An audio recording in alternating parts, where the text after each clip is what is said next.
Hey guys, Mr. Ridgway here for our next lesson in World War II. We are going to be diving into Europe from the years of 1939 to 1941 in this lesson with some pretty unique features.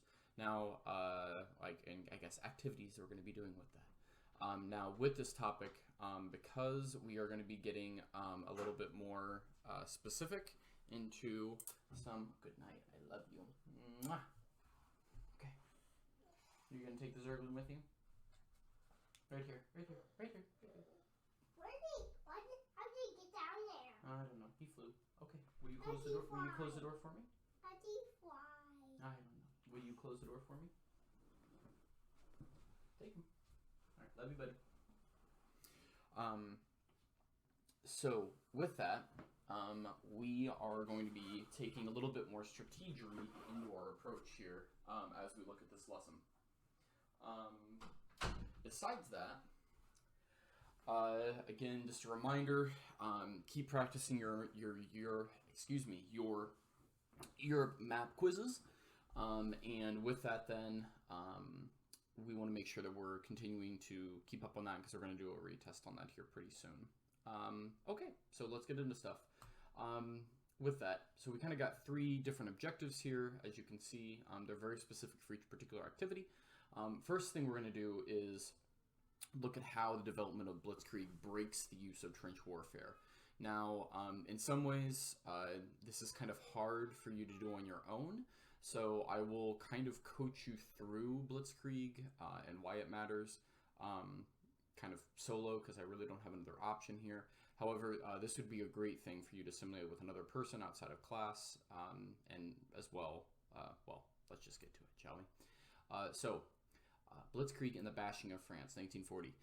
So in 1939, okay, let's just do a little recall-y poo here where we are in the world.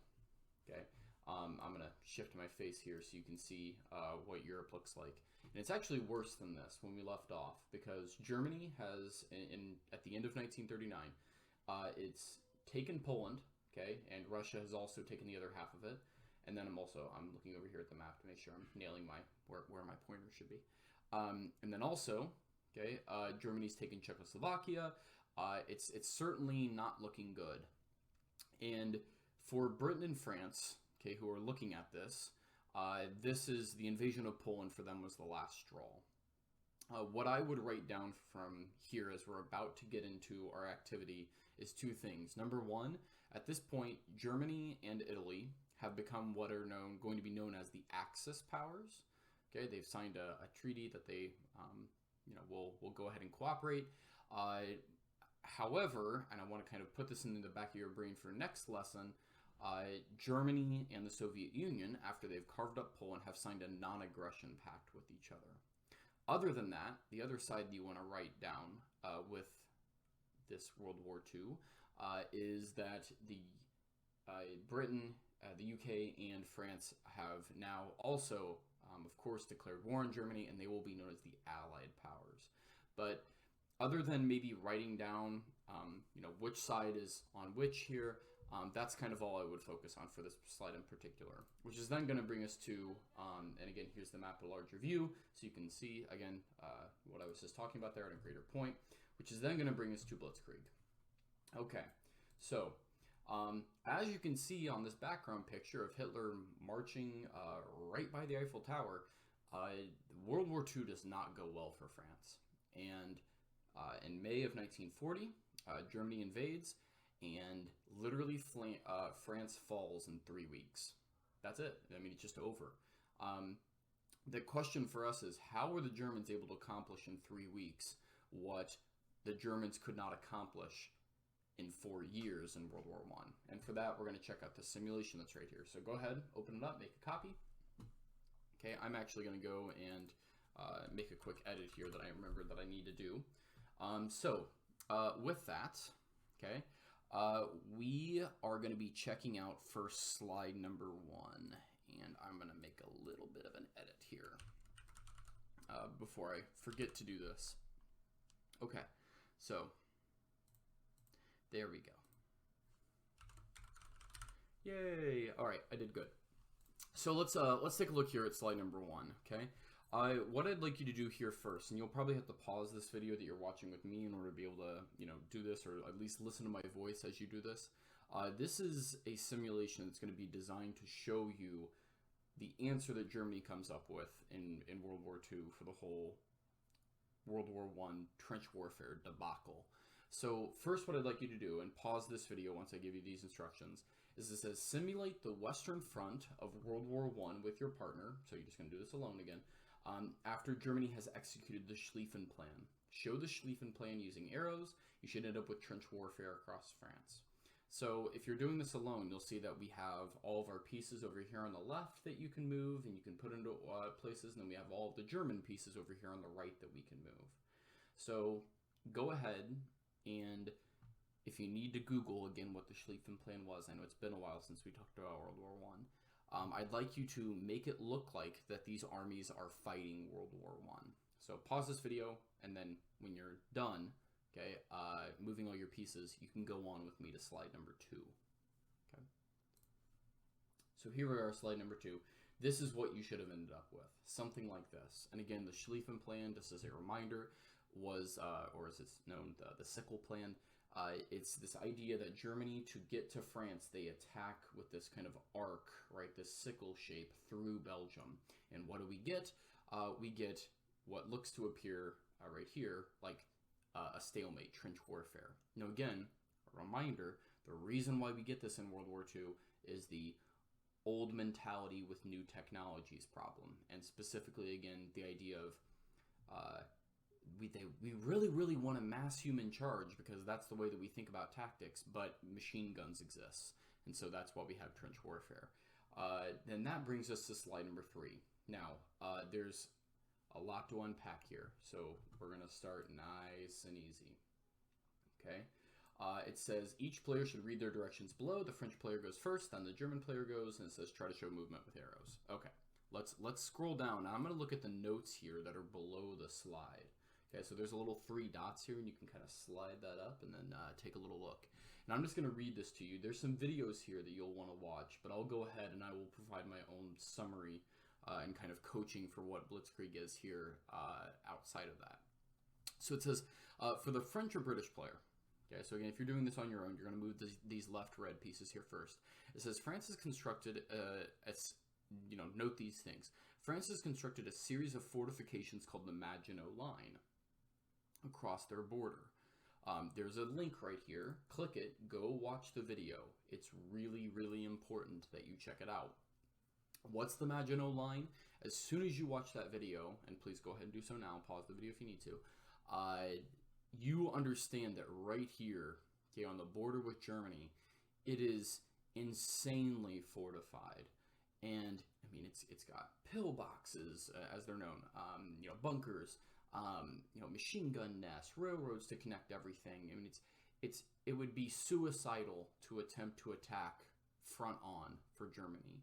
And so if you look at the Maginot Line, which again, looking at that video, you can very clearly understand what kind of war France is expecting to fight here if World War II happens to break out.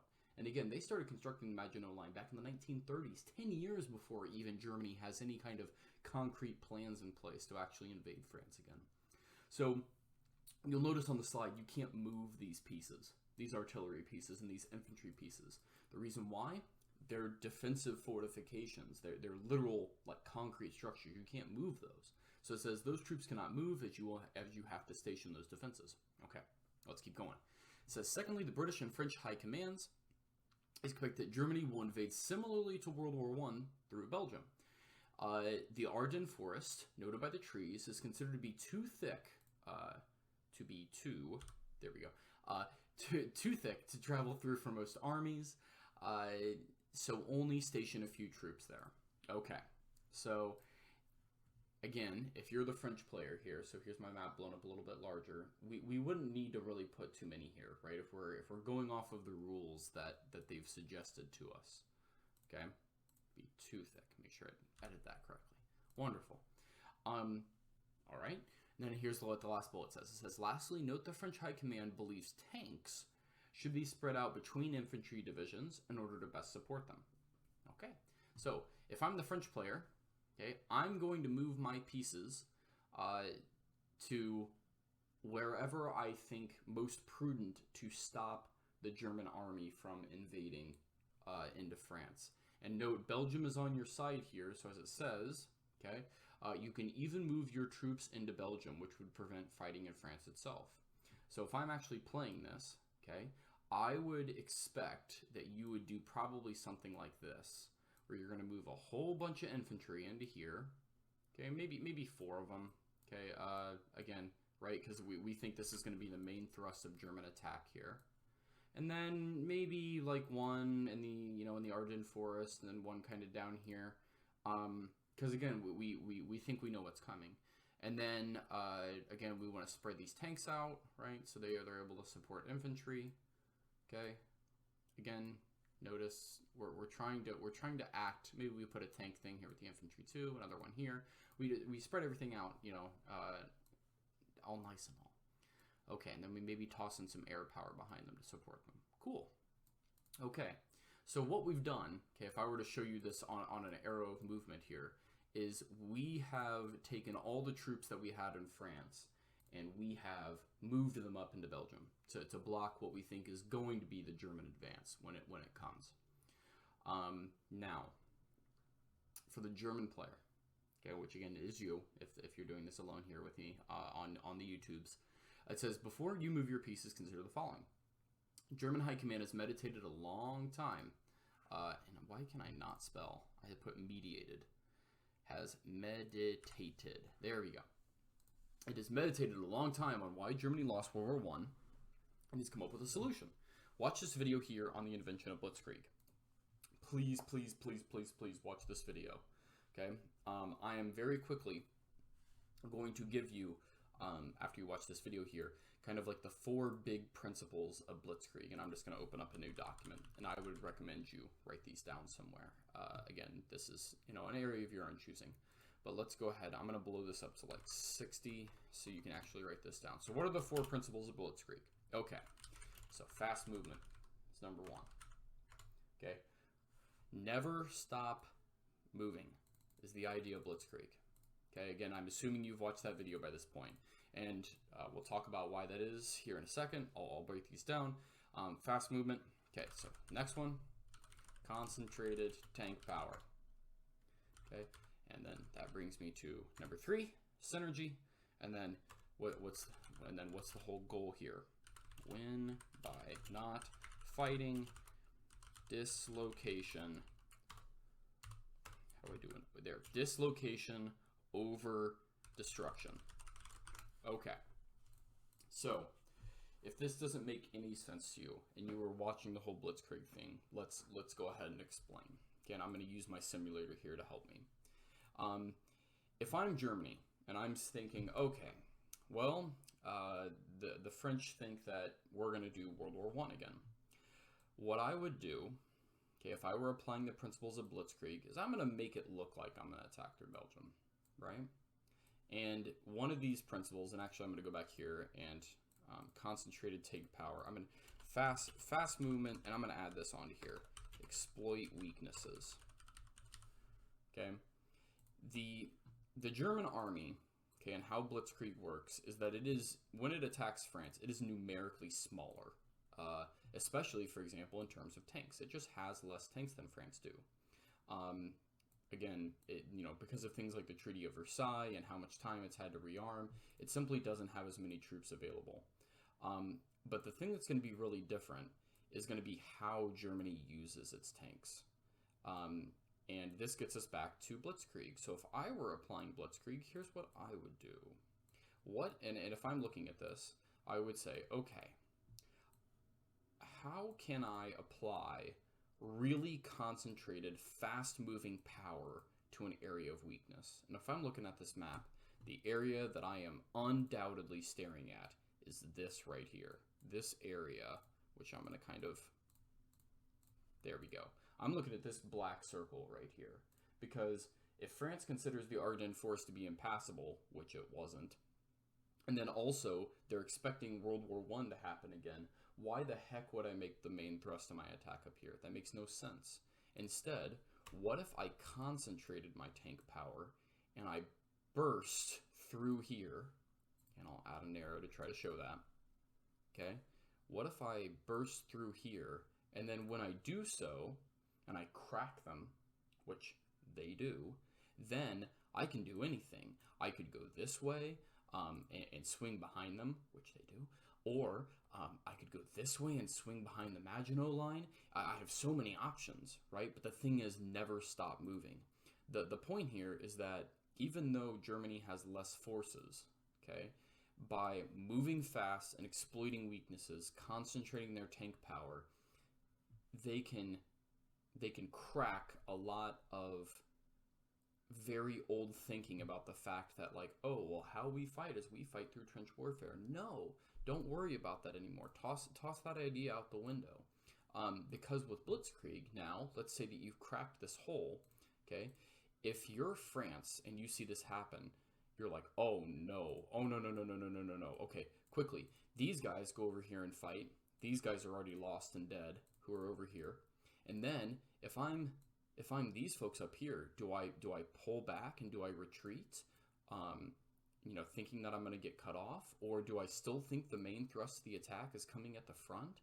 There's so many decisions all of a sudden that the French player, and this is what happens to France in real life, is that as they are forced to respond to this German break-in, is that all of a sudden they basically just suffer like a nervous breakdown. And that's kind of the point of Blitzkrieg, is what's going to happen here, and I'll go ahead and show you on the map, and this is on the next slide, okay? And this kind of GIF shows you here is that when Germany cracks through the Ardennes forest in this area that's kind of by Luxembourg, this causes the French, basically the French army and the British armies, they just have a nervous breakdown. And once they make this sweep up north, all of a sudden, this army here that was so confident it was going to be fighting World War I again, is all of a sudden stuck in a massive pocket of German troops. And does Germany need to crack that pocket right away? No, they don't have to. They could let it sit there, and they do for a couple weeks. Eventually, there's an evacuation there at Dunkirk, which you can kind of check out here. But this right here, this idea of we move very quickly, we cause as much disruption as possible, we make it hard for the enemy to communicate and know what's going on. This is how Germany breaks trench warfare, and it's what we call Blitzkrieg. This idea, okay, and there's a couple of there's one more thing here that I'd like to mention about Blitzkrieg, is simply revolutionary, and France was not ready for it. Okay, they were again expecting to fight the last war. The last thing I want to mention here is synergy. This also has something to do with how effective Blitzkrieg is.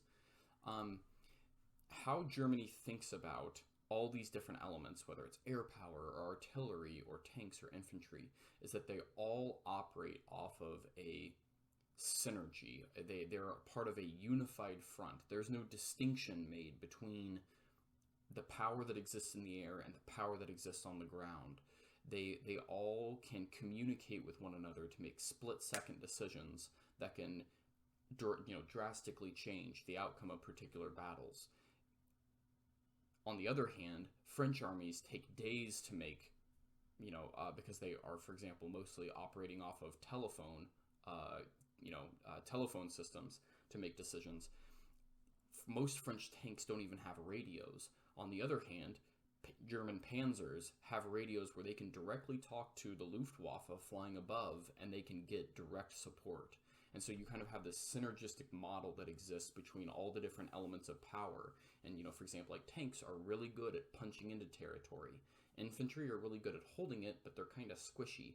So, again, you have all these different elements of strengths and weaknesses of these armies that play together. And it's just a really synergistic kind of combo that simply France can't handle. And that's why France falls so fast.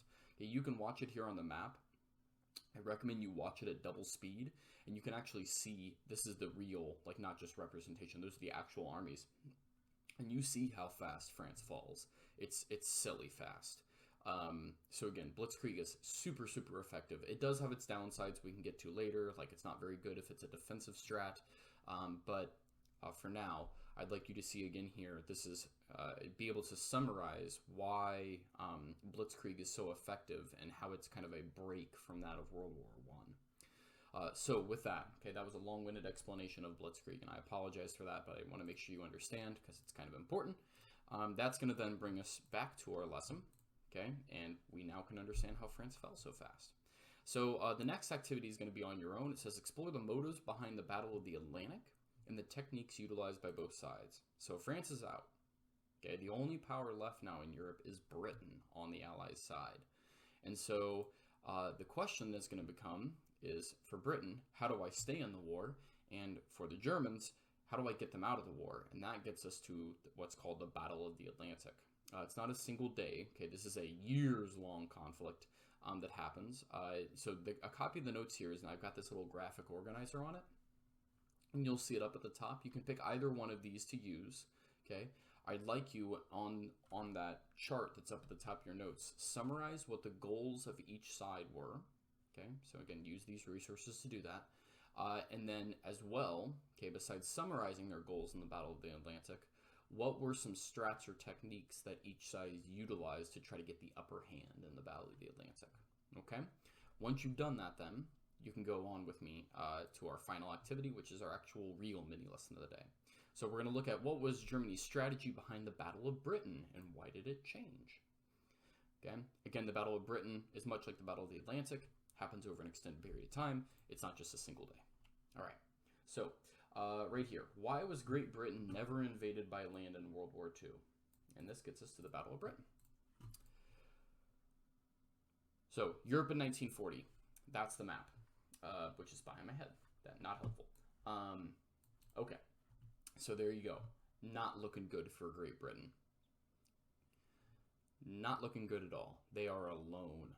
Okay, and also to note there, for again, the one silver lining in all this is all those troops that were stuck in that German pocket, many of them managed to evacuate, not all of them. So Britain's alone to resist Hitler. Now the expectation for Hitler after the whole French fiasco thing is that Hitler very much expects that Britain's going to see the writing on the wall, they see which way the war is going, and they're going to capitulate and they're going to surrender. Eventually, when Winston Churchill makes it very clear that Britain is not going to surrender, and also just Britain does generally, Hitler then is like, oh, well, I guess we should probably get some plans together to invade the whole Britain thing, but that takes a few months, and eventually we kind of get this like half-hearted effort that, you know, oh, maybe we should try it like in a few months from now. We should get some plans together for that. Nothing hugely systematically organized in terms of Germany being prepared to think about an invasion of Britain. But if it's going to seriously consider it, we should talk about why Germany. So first of all, there's several limitations to actually invading Britain itself. The first thing is geography. And with geography, there's the English Channel. Okay, so Britain is obviously an island. That's an immensely strategically important thing. Churchill calls the English Channel the greatest anti-tank ditch in history. And it's true, because if France was connected to Britain, Hitler would have just steamrolled and kept going. However, now you got to think about a naval invasion. Problem to that, the Royal Navy exists. And we know from looking at our activity there with the Battle of the Atlantic that the German surface navy doesn't really exist in World War II. They have subs, but that doesn't really solve the problem of getting rid of the very impressive British Navy. So who can you call on to get rid of the British Navy? Well, you could call the Luftwaffe, who's the German Air Force, and they could do it. The problem with that, though, is you have the Royal Air Force, and that means you have to solve these issues that we see here in reverse order. So I've kind of answered your problem-solving question there below. You got to get rid of the Air Force, so that way you can get rid of the Royal Navy, and that way you can cross the English Channel. So, watch a video here on the Luftwaffe. Very interesting, very important. Go ahead and please check that out.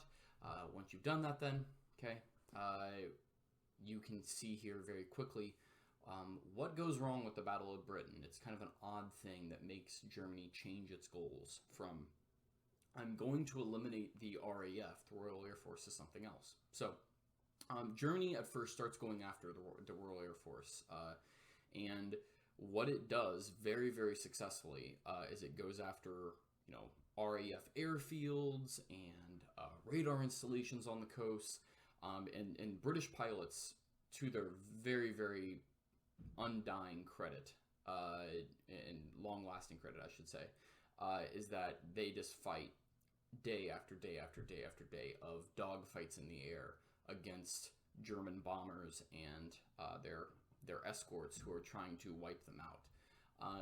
Now, Britain does have some advantages like better airplanes and, you know, things like radar, and they're also defending. The thing that's going to actually kind of be an odd blessing in disguise for the Royal Air Force is an accidental thing that happens, and it's one particular night when Germany's doing some night bombing. They accidentally hit London, and this was not their intention. It just happens when you're bombing at nighttime. And angered by this, Churchill orders, because again, thinking it was intentional, the British go and they bomb Berlin in a surprise raid. Hitler gets, in return, really angry about this, and he orders the Luftwaffe to change its targeting in the Battle of Britain from the RAF to just British cities generally, okay? And this switch of where they start going after British cities is called the Blitz. Now, there's all sorts of really iconic pictures from this, of London getting bombed out and other cities like Coventry and places like that. I mean, you know, the British, they don't give up. They sleep in subways to keep going. And by the way, if you're like, oh, killing civilians is bad, yeah, it's a war crime, and there's a lot of war crimes in World War II. Everybody bombs civilians. But here, the British, they survive through the Blitz. The thing that's, again, that you see there with the changing of targeting by Hitler is that this switch actually relieves pressure on the Royal Air Force, because no longer are they the targets. And this allows them to gradually bleed Germany out in the Battle of Britain, because the Luftwaffe simply takes too many casualties over time trying to get Britain to quit. And Hitler eventually will give up on his invasion plans. So for your exit ticket, you can see it right here. It says, summarize on your notes the strategy behind Germany's Battle of Britain and how it changed. And until then, I'll see you in the next video. Bye-bye.